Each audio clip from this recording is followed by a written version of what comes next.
Welcome to Chillin' 101. We hope this video helps.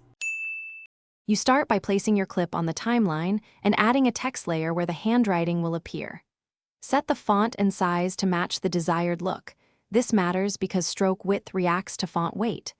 Once done, duplicate the text layer so you have a safe copy. Make sure composition settings, frame rate and resolution match export targets because timing and pixel scale affect the write-on effect. Now move the text layer above the footage and trim its length to your intended reveal duration.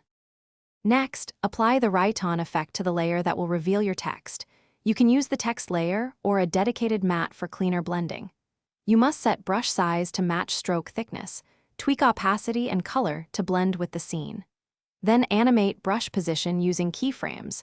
Place the first key at the stroke start and add successive keys along the path. Make sure to use linear or Bezier key interpolation for natural motion, and adjust path spacing to avoid gaps in the stroke. To finish, finesse the effect by feathering the stroke edges and adding a tiny Gaussian blur so the handwriting sits naturally on the footage.